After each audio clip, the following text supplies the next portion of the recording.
this is Rachel at the Crystal Tree, and today I wanted to share with you some paper clay items that I've been working on. The first one is this little gnome-like house, and this is my first attempt with working with paper clay on making a house. What I ended up doing was taking a glass jar with a top that goes on top of it. You can see the inside here. Hopefully you can focus okay. It's still drying. This is the bottom of it. You can see it's still kind of wet here.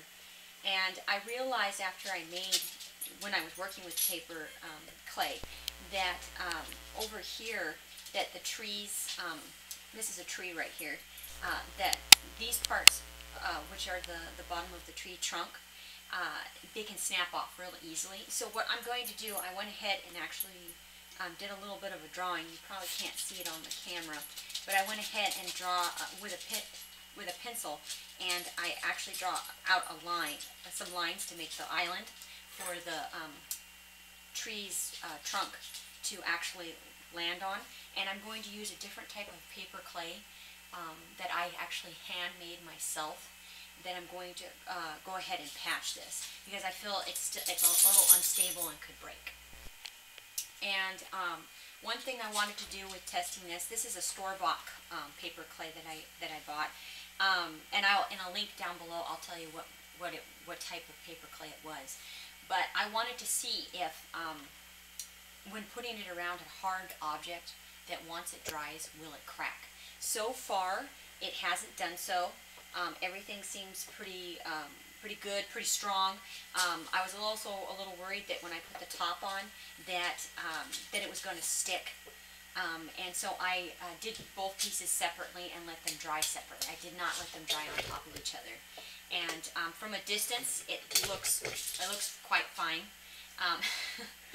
Sorry about that. That's my little dog. So I think for my first attempt working with paper clay, I think I did a really good job with getting the details. I think my favorite thing on this item is probably the bushes. I felt the bushes turned out looking like what I was looking for. Problems I had were this balcony is starting to crack a little bit, so I can go in with paper clay. You can actually go in and patch. I don't know if you can see it if I angle it just right. You can kind of see a little bit of a crack in there, but and there's a little bit of a cracking going on inside the chimney on the house. But with paper clay, which is nice about it is if something, once it dries, you can go ahead and add more paper clay to it. That's one thing that's nice. With polymer clay, it's a little bit harder when you go ahead and put it in the oven to bake it. With this, it's an air dry clay, so you don't have to put it in the oven. This other one here I'm going to talk about briefly. It's a new project I'm working on. He's going to have feet, so he'll probably stand about this high once I get him done. Right now he's just a little treasure box that I went ahead and covered with paper clay. You can see the back of him here. I wanted to cover up I don't want to cover up his hinges so that he can open and close. And when I wanted to make him for drying purposes, I just stuck some paper underneath him so that he can still close. And as you can see, he closes fairly nicely.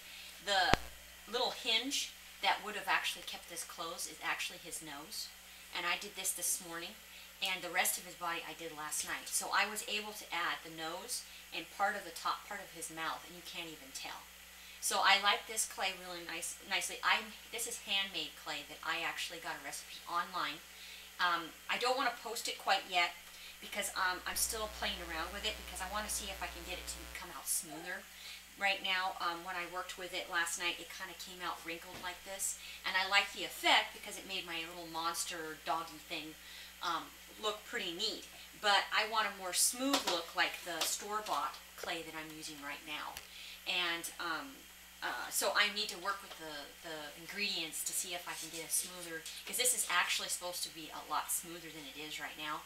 So when I mixed it in the bowl last night, I might have done it wrong. But I wanted to kind of show you guys what I plan to do is I plan to add a little bit more clay. I'm probably going to use this clay on here. I already started. Oh, I almost broke that. Sorry, little mishap. But I already started to use this clay to patch it on the bottom to make it stronger, and it's sticking to it quite nicely. So I will probably go back in and put this patch on there so they can make these branches over here stronger so they don't snap off. And I'll film it, and I'll also show you how he looks fully made with his feet, and if I had any issues having him hold that part of his body all the way up. Thank you for watching. Please like and subscribe.